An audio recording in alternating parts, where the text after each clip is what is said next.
오늘 함께 나눌 본문은 역대하 34장 1절부터 7절까지입니다. 역대하 34장 1절부터 7절까지 기록된 하나님의 말씀을 낭독하도록 하겠습니다. 요시야가 왕이 오를 때 나이가 8세라 예루살렘에서 31년 동안 다스리며 여호와 보시기에 정직하게 행하여 그의 조상 다윗의 길로 걸으며 좌우로 치우치지 아니하고 아직도 어렸을 때 곧 왕위에 있은 지 8년에 그의 조상 다윗의 하나님을 비로소 찾고 제12년에 유다와 예루살렘을 비로소 정결하게 하여 그 산당들과 아세라 목상들과 아로 새긴 우상들과 부어 만든 우상들을 제거하여 버리매 무리가 왕 앞에서 바알의 제단들을 헐었으며 왕이 또 그 제단 위에 높이 달린 태양상들을 찍고 또 아세라 목상들과 아로 새긴 우상들과 부어 만든 우상들을 빻아 가루를 만들어 제사 선자들의 무덤에 뿌리고 제사장들의 뼈를 제단 위에서 불살라 유다와 예루살렘을 정결하게 하였으며 또 므낫세와 에브라임과 시므온과 납달리까지 사면 황폐한 성읍들에도 그렇게 행하여 제단들을 허물며 아세라 목상들과 아로 새긴 우상들을 빻아 가루를 만들며 온 이스라엘 땅에 있는 모든 태양상을 찍고 예루살렘으로 돌아왔더라. 아멘. 설교 후에는 시편 2편 1절, 2절, 3절, 4절을 함께 찬양하도록 하겠습니다.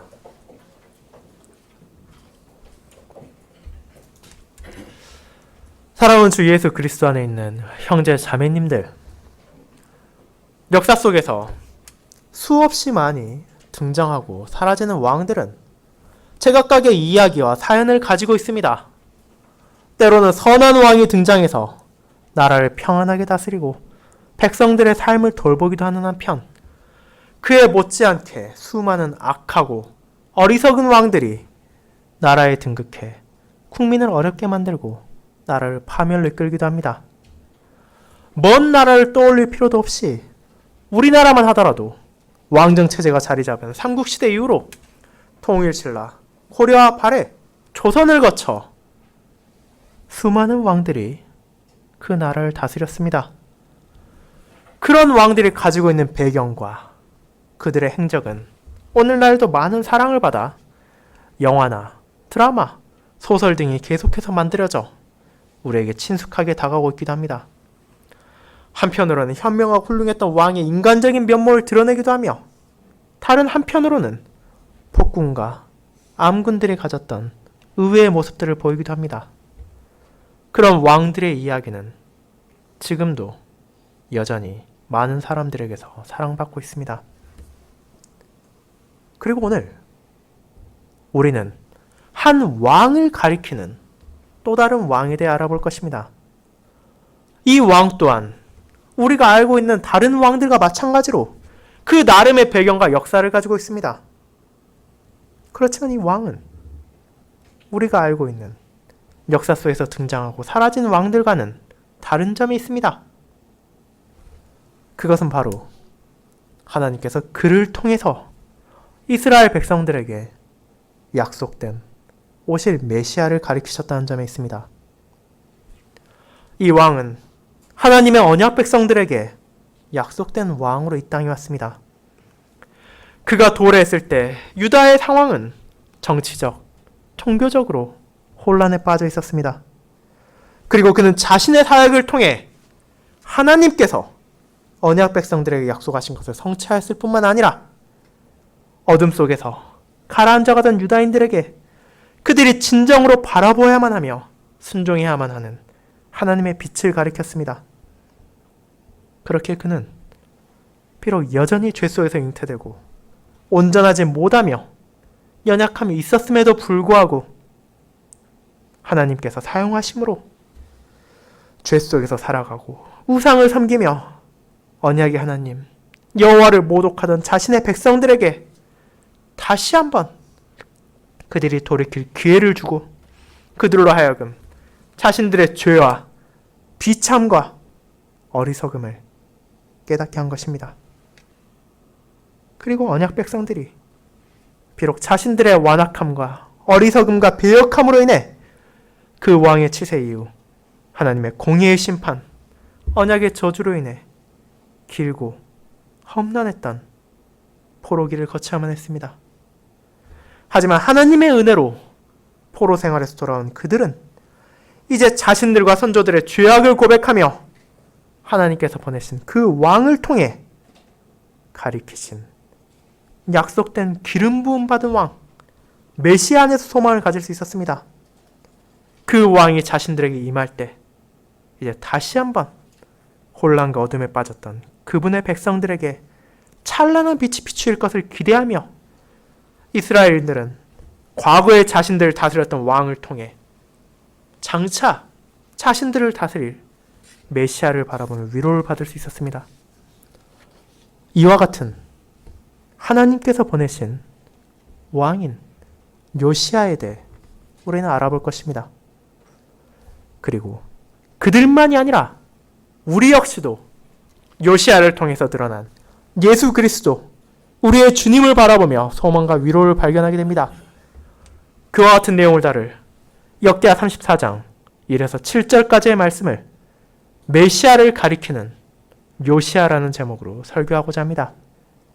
그리고 유대인들에게 약속되었던 요시아가 통치에 임하는 과정과 그가 왕으로서 행한 사역에 대해 두 부분으로 나누어 알아가도록 하겠습니다. 첫 번째, 약속된 왕의 도래. 두 번째, 약속된 왕의 사역이 바로 그것입니다.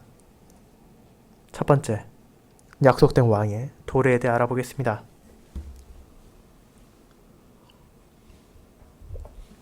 형제자매 여러분, 서론에서 말씀드렸던 것처럼 오늘 우리가 읽은 하나님의 말씀에 나오는 왕은 요시아입니다.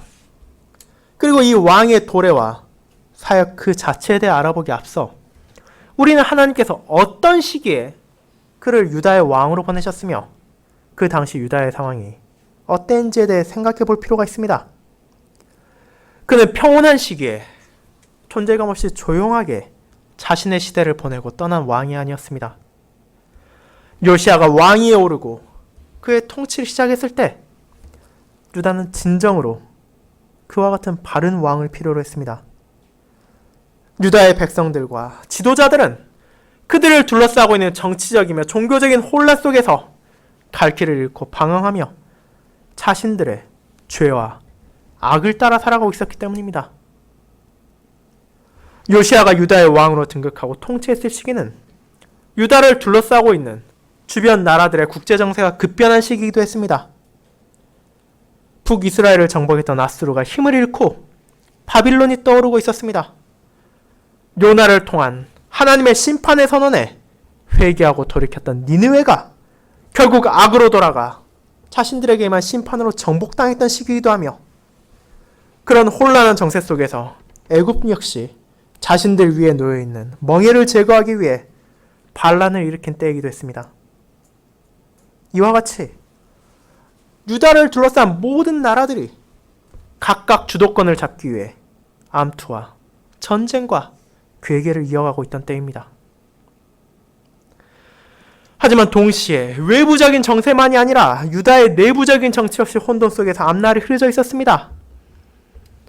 요시아의 증조 할아버지인 히스기야의 때 아수르 군대의 위협에도 왕과 백성들은 하나님을 의지함으로 환란에서 벗어날 수 있었습니다. 하지만 그를 잃은 므낫세는 아버지와 달리 악을 행하고 그 죄악을 백성들에게 퍼뜨리던 가운데 아수르의 군대에 잡혀가 쇠사슬로 결박되어 바벨론으로 끌려가게 되었습니다. 수모와 비참 속에서 마침내 자신의 잘못을 깨닫고 회개한 므낫세에게 하나님께서는 자비를 베푸셔서 예루살렘에 돌아와 왕에 다시 앉게 하셨지만 그의 권위와 왕권은 크게 흔들렸습니다. 그리고 그의 아들인 아몬의 시대, 마침내 아무리 악하고 어리석었을지라도 신하가 왕을 향해 반역하고 등극한 지 2년밖에 안 되는 왕이 죽임당함을 통해 이제 유다의 내부 상황도 하나님의 뜻을 전혀 신경 쓰지 않는 악함이 가득 채우고 있다는 것을 보게 되는 것입니다.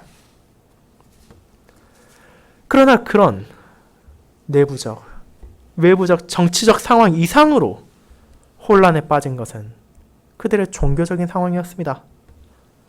하나님 앞에 신실하고 그분을 의지하고자 했던 히스기야와 달리 그의 아들인 므낫세는 어떠했습니까? 역대하 33장에서 드러나는 므낫세는 악한 왕입니다. 단순히 정치를 못하고 군대를 잘 이끌지 못한 무능한 왕이 아니라 의도적으로 악을 행하고 그 죄를 백성들과 함께함으로 그는 악하고 어리석은 왕이었습니다. 그가 지금 왕좌에 앉아있는 것이 하나님께서 다윗과 맺으신 언약으로 인함이며 궁극적으로는 그분의 은혜로만 주어진 자리라는 것을 잊어버린 자였습니다. 그렇게 그는 이방인들의 가증한 일을 본받아 행함으로 거룩함을 내팽겨쳤고 자신의 아들을 불살라 우상에게 바치기까지 했으며 그의 아버지 히스기야가 어려움을 무릅쓰고 제거했던 산당들을 다시 세웠으며 이방의 우상들인 바알과 아세라를 섬기고 일월 성신을 숭배했습니다. 그리고 그런 우상들의 제단을 성전 안에까지 세움으로 하나님을 모독하기에 이른 것입니다. 므낫세는 자신의 악함을 백성들에게 전파했으며 그들은 히스기야와 함께했던 하나님을 향한 신앙을 뒤로 한 채 므낫세의 꾀임에 넘어가 악을 행했습니다. 심지어 그 악이 하나님 보시기에 이스라엘 자손들 앞에서 멸한 다른 나라들보다 더욱 심했다는 평가를 역대기 저자는 내리는 것입니다. 그 결과 므낫세와 유다 백성은 하나님의 심판을 받았고 고난 가운데 마침내 겸손해져 하나님께 도움을 구했습니다. 하지만 그럼에도 그가 행한 모든 악을 다 씻어낼 수 없었습니다.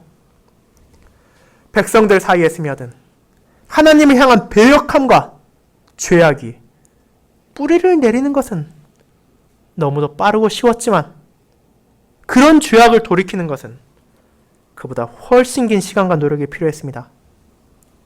므낫세가 비록 후일에라도 우상과 제단을 제거하고 여호와의 성전을 보수했음에도 산당들은 여전히 남아있었으며 백성들은 하나님의 뜻과 달리 그곳에서 하나님께 제사를 드림으로 범죄했습니다.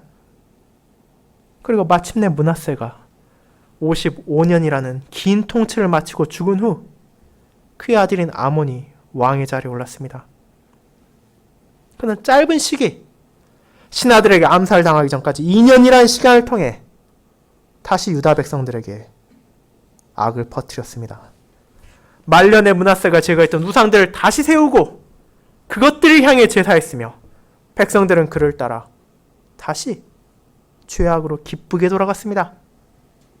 그리고 혼란에 빠진 전국 속에서 신복들에게 암살되어 아몬은 자신의 악으로 가득했던 짧은 통치를 마치고 죽었습니다. 자, 이와 같은 상황 속에서 요시야가 왕에 올랐습니다. 자신의 아버지였던 아몬 왕이 젊은 나이에 등극하고 2년 만에 암살당했기에 요시야는 지금 충분한 자질과 능력을 검증받고 왕에 오른 것이 아니었습니다. 그는 겨우 8살, 오늘날로 따지면 초등학교에나 막 입학할 정도의 어린 나이에 하나님의 뜻을 따라 백성들을 다스려야 하는 중대한 소명을 맡게 되었습니다. 이 같은 상황에 왕이 된다는 것은 큰 부담감과 어려움이 있을 수밖에 없습니다. 자칫 잘못하면 다윗으로부터 이어지는 왕가의 계보가 끊어질지도 모른다는 생각이 들 수도 있으며 동시에 어린 나이에 아무런 경험과 훈련도 없이 나라를 다스린다는 것은 불가능에 가깝다고 생각했을지도 모릅니다. 하지만 그런 요시야는 주변의 상황에 휘말려서 어쩌다 보니 우연하게 왕이 된 것이 아닙니다. 그가 왕에 이르게 된 이 모든 것까지도 하나님 아버지의 섭리 속에 있었던 것입니다. 우리가 열왕기상 13장을 바라보면 그곳에서 이미 요시야가 유다의 왕으로 등극할 것이라는 약속이 주어졌음을 알게 됩니다. 솔로몬의 아들 르호보암의 통치에 반기를 들고 나라를 분열시켜 이스라엘의 10지파와 함께 북이스라엘을 세운 여로보암의 상황은 요시아가 지금 마주하는 상황과 흡사한 점이 있었습니다. 강대했던 다윗과 솔로몬의 나라가 분열됨으로 정세가 혼란에 빠졌을 뿐 아니라 종교적으로도 예루살렘에 있는 여호와의 성전에 가서 모두가 함께 제사를 드리고 함께 예배를 드렸던 상황이 변화되었습니다. 여로보암은 자신의 백성을 효율적으로 다스리고 마음이 자신에게서 떠나가지 않게 하기 위해 금송아지라는 우상을 만들고 베델과 단을 세웠을 뿐 아니라 산당을 짓고 레위 자손이 아닌 자들을 제사장으로 삼았을 뿐 아니라 자기 마음대로 절기를 세우고 하나님이 아닌 송아지에게 제사를 드렸습니다. 이와 같이 이스라엘 백성들은 그동안 자신들이 알고 있던 하나님께서 원하시는 방식으로의 예배가 아니라 왕의 뜻대로 자의적으로 변경되고 바뀌어버린 종교를 마주하게 되었습니다. 그런 상황을 하나님께서 기뻐하셨겠습니까? 그렇지 않습니다. 제단에서 금 송아지를 향해 분향하던 여로보암에게 자신의 종을 보내신 하나님께서는 다음과 같은 말을 열왕기상 13장 2절에서 전하셨습니다. 잘 들어보십시오. 제단아, 제단아, 여호와께서 이와 같이 말씀하시기를 다윗의 집에 요시아라 이름하는 아들을 낳으리니 그가 내 위에서 분향하는 산당 제사장을 내 위에서 제물로 바칠 것이요 또 사람의 뼈를 내 위에서 사르리라. 그리고 마침내 긴 시간이 지난 후 여로보암의 시대와 같이 유다 땅에 혼란이 가득할 때 하나님께서는 약속하신 왕을 보내셨습니다. 요시야, 하나님께서 도우신다, 하나님께서 고치신다는 의미를 가진 아름다운 이름을 받은 이 왕은 유다 백성들에게 그들이 마주한 어려움과 혼란을 진정으로 고치고 진정으로 도울 수 있는 분이 단 한 분뿐이라는 것을 깨닫게 했습니다. 이를 돕고 이를 고칠 수 있는 것은 자신들의 부나 재산이 아니었으며 또한 강대한 외국의 세력에 의지하는 것도 아니었습니다. 유다가 마주하는 혼란을 깨끗하게 씻어주시고 바르게 그들을 세워줄 수 있는 분은 오직 한 분 하나님, 언약의 여호와뿐이십니다. 그것을 누구보다도 요시야 왕은 잘 알고 있었으며 이를 자신의 삶을 통해 실천했습니다. 31년이라는 짧지 않은 그의 통치 기간에서 그가 하나님의 백성들에게 증거한 것은 바로 여호와 보시기에 정직하게 행한 삶이었습니다. 34장 2절에 나오는 정직하게 행하다라는 히브리어 표현인 야사르는 옳다는 뜻과 곧다는 뜻을 가지고 있습니다. 즉, 이것이 가지고 있는 것은 바른 길을 똑바로 나아갔다는 의미입니다. 그렇게 요시아는 자신의 아버지와 자신의 할아버지가 따랐던 세상의 기준, 유다를 둘러싸고 있던 이방 나라들의 생각에 따라 살아갔던 악이 아닌 여호와 보시기에 정직하게 행했습니다. 그가 걸어간 길은 우상을 섬기며 세상을 따라 살아가는 길이 아니라 그의 조상이었던 신실한 왕 다윗의 길을 걸었으며 그 길을 걸어가는 데 있어 좌나 우로 치우치지 않았습니다. 그렇게 역대기와 마찬가지로 왕과 역사를 다룬 열왕기 기자는 요시아에 대해 다음과 같이 평가했습니다. 요시아와 같이 마음을 다하며 뜻을 다하며 힘을 다하여 모세의 모든 율법을 따라 여호와께로 돌이킨 왕은 요시아 전에도 없었고 후에도 그와 같은 자가 없었더라. 열왕기하 23장 25절 말씀입니다. 즉, 그가 걸어간 길은 다름 아닌 하나님께서 자신의 백성들에게 준 율법에 따라 여호와께로 돌이키며 나아가는 길이었으며 다윗이 시편 1편에서 기록한 의인의 길이었습니다. 세상을 뒤덮고 그 나라에 이미 가득했던 악인들의 꾀를 따르지 않고 죄인들의 길에 서지 않으며 오만한 자들의 자리에 앉지 아니하고 오직 여호와의 율법을 즐거워하며 그분의 율법을 묵상하며 이를 통해 드러난 하나님의 선하신 뜻에 자신의 삶을 복종시키는 것, 그것이 바로 하나님의 약속으로 혼란에 빠진 유다의 왕으로 등장한 요시야의 삶이었습니다.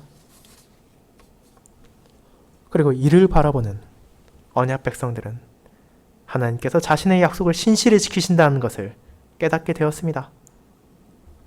다른 약속들도 마찬가지지만 하나님께서는 요시야 왕의 약속을 지키심으로 이제 또 다른 왕의 약속을 이루실 것에 대해서도 그 백성들이 확신을 할 수 있게 하신 것입니다. 미가 5장은 이스라엘에게 소망을 두게 하신 오실 메시아, 기름 부음 받은 자에 대해 기록하고 있습니다.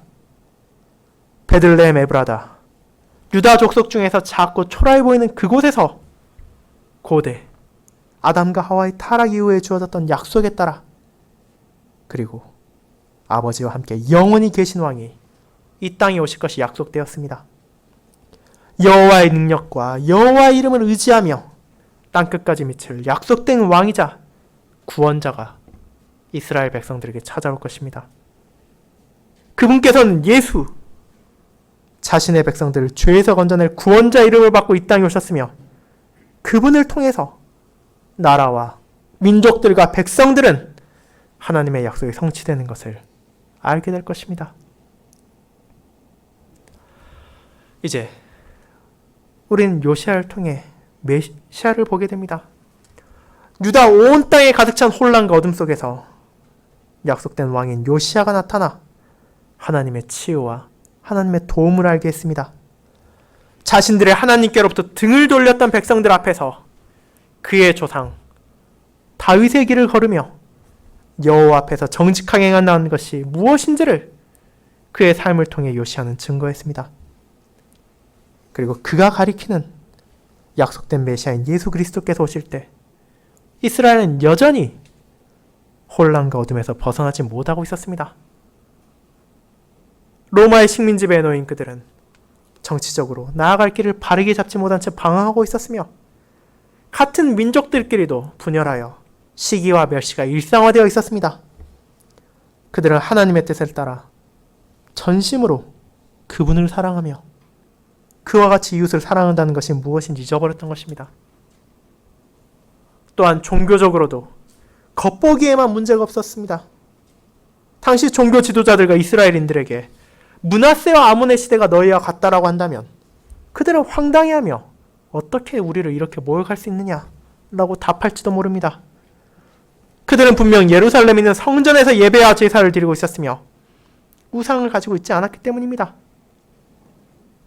하지만 그들은 눈에 보이지 않는 곳에서 숨겨진 우상, 자신들의 공로와 의를 내세우고 있었으며 하나님께서 주신 율법의 가르침에서 드러난 아버지의 선하신 뜻에서 복종함으로 다윗의 길, 의인의 길을 걷는 것이 아니라 자신들이 마주한 상황과 현실에 따라 때로는 좌로, 때로는 우로 비틀거리며 비뚤어진 예배를 드리고 있었기 때문입니다. 그리고 그렇기에 그들이 자신을 보았을 때 혹은 외부에서 그들을 보았을 때 아무런 문제가 없어 보일지라도 실상은 하나님을 향한 바른 예배에서 멀어지고 심지어 그것을 자각하지도 못하는 비참한 상황이었습니다. 그런 때 예수님께서 오심으로 아버지의 신실하심을 드러내셨습니다. 길 잃고 방황하는 자신의 양떼들을 버리지 않으시고 약속된 왕으로서 이스라엘에 오신 주님께서는 그들에게 진정한 평강의 근원이 자신에게 있음을 보이시고 야곱의 남은 자들을 하나님의 나라로 인도하셨습니다. 그리고 그분이 오심을 통해 하나님의 뜻이 언약 백성들에게 밝히 드러났으며 치료와 구원이 오직 하나님을 통해서만 오게 된다는 것을 신자들이 알게 된 것입니다. 사랑하는 형제자매 여러분, 그리고 요시야의 시대보다 주님께서 이 땅에 오셨던 시기보다 더욱 혼란하고 어둠이 창궐한 시대에 우리는 살고 있습니다. 죄인들과 그들이 뿌리는 비참이 온 사회 속에 퍼져나가고 있습니다. 하나님을 믿는다고 하면서도 자신들의 왜곡된 방식으로 예배를 드리는 사람들이 늘어만 가며, 다른 한편에서는 하나님을 부정하고 돈과 물질, 풍요와 번성이라는 우상을 섬기는 자들이 늘어만 가고 있습니다. 이런 세태를 바라보며 성도들은 눈물을 흘리며 괴로워하기도 하는 것이 우리가 마주해야만 하는 현실이기도 합니다. 하지만 아무리 어둠이 짙게 깔리고 혼돈이 세상을 가득 채운다 하더라도 그런 상황에서도 우리는 한 줄기 빛을 바라볼 수 있습니다.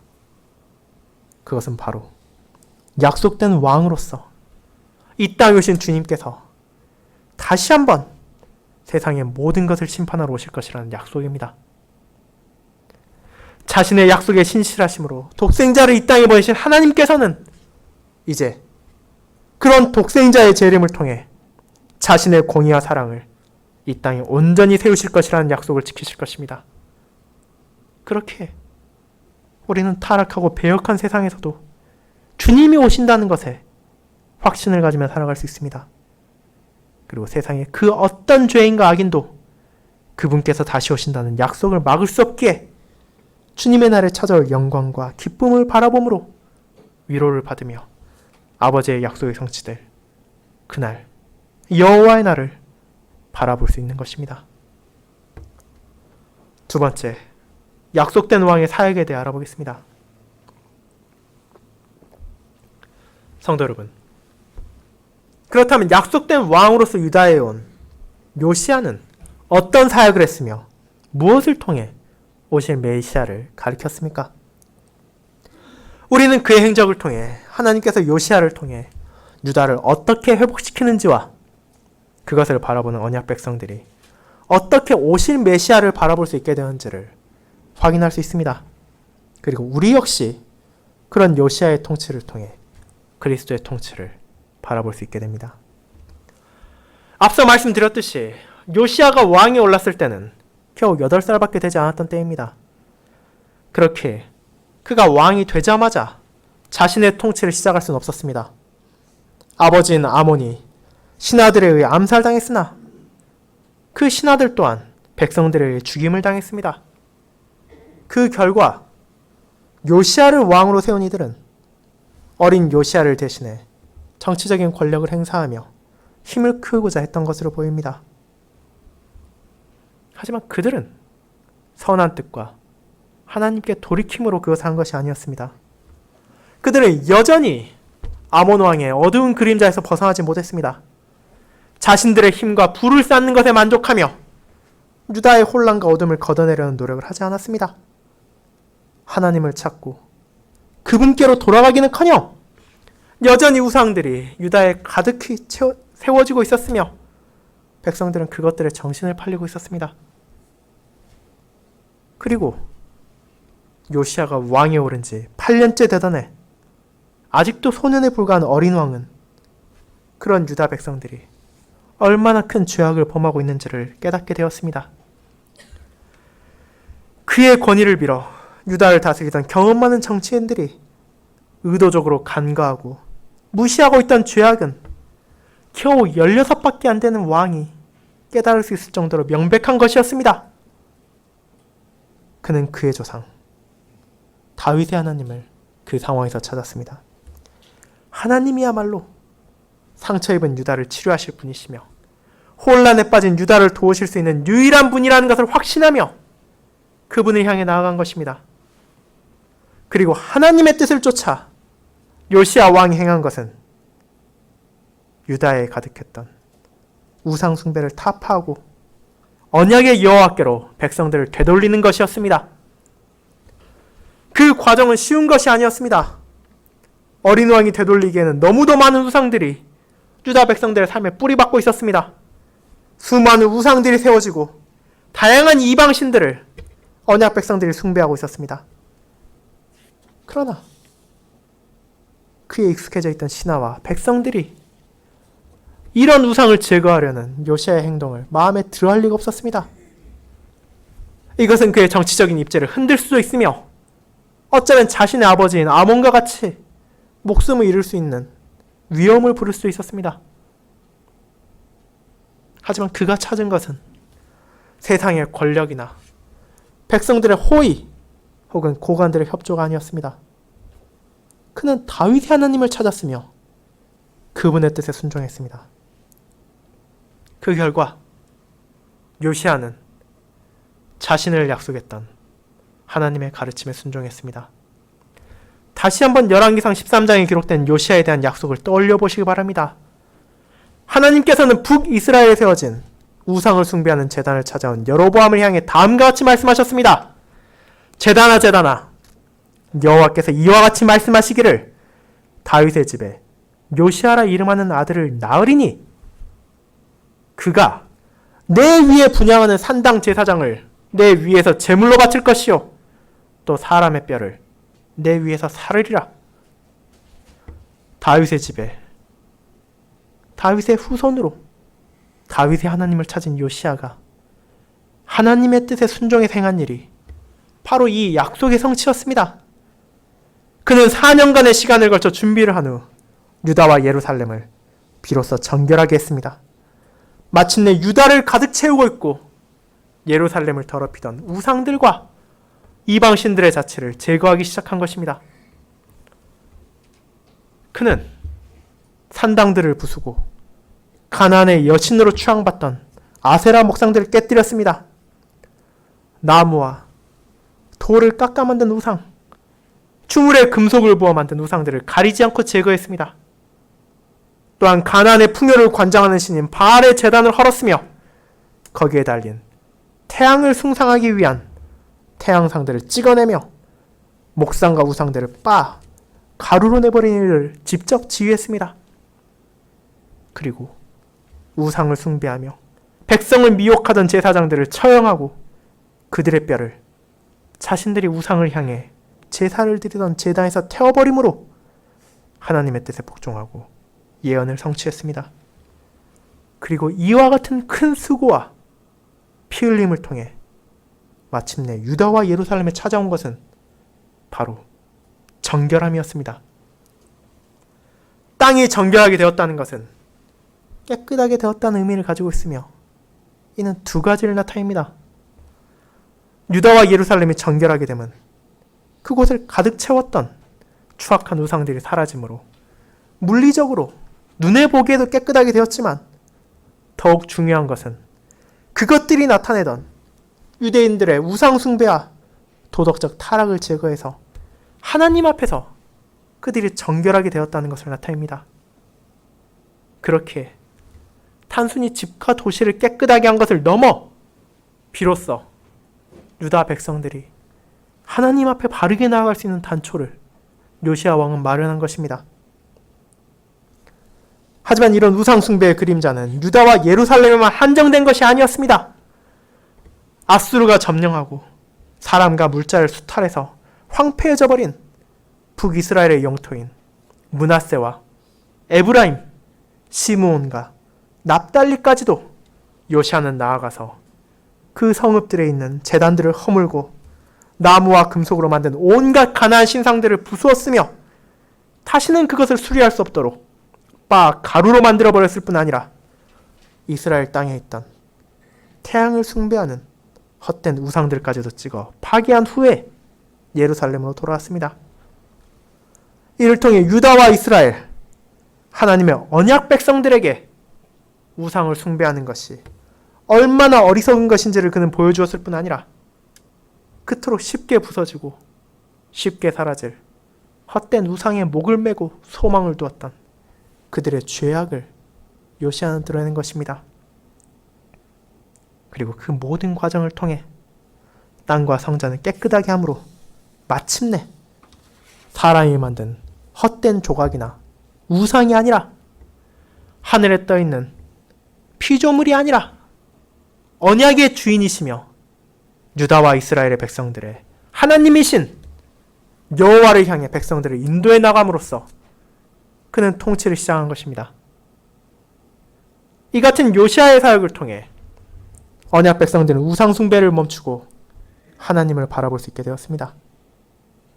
하지만 요시아 왕이 죽고 악한 왕들이 다시 등극하며 그런 우상들은 다시금 유다와 이스라엘에 기어들어왔을 뿐 아니라 앞서 말씀드린 것처럼 주님이 이 땅에 오셨던 시기 성전과 예루살렘은 돈과 권력, 자신의 선행과 의로움이라는 다른 방식의 우상이 자리 잡고 백성들을 현혹하고 있었습니다. 이 땅에 오신 주님께서는 종교 지도자들의 거짓된 가르침과 잘못된 교리를 지적하시고 백성들을 향해 아버지의 바른 진리를 알리셨을 뿐 아니라 더럽혀진 성전을 깨끗하게 하셨습니다. 예수님께서 자신의 사역의 끝을 앞두고 성전에 들어가셨을 때 그 안을 가득 채우고 있던 것들은 하나님을 향한 신실한 마음과 겸손한 성도들이 아니었습니다. 그곳은 장사하는 자들과 돈 바꾸는 자들, 재물을 판매하는 자들의 시장터가 되어 있었습니다.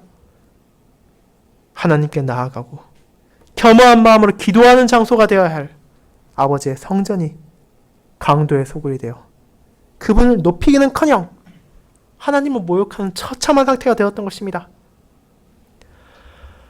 이를 깨끗하게 하신 주님의 사역이 그것을 눈 감고 있던 대제사장들과 서기관들을 불쾌하고 하고 심지어 주님을 죽이고자 하는 계획을 세우겠지만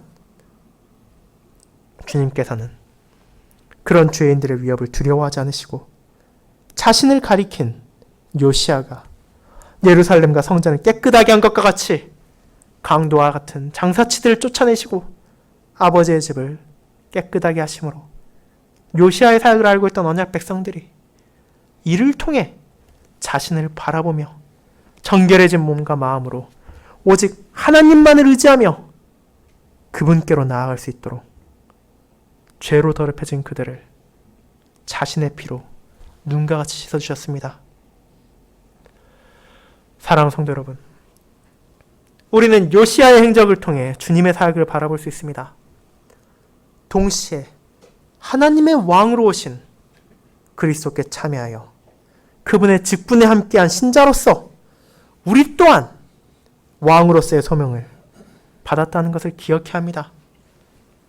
므낫세와 아몬이 남긴 우상 숭배의 악습을 요시아가 제거하고 하나님 앞에 정결하게 나아간과 같이 우리 삶에 뿌리내린 죄의 악을 우리는 뿌리치고 부숴야 합니다.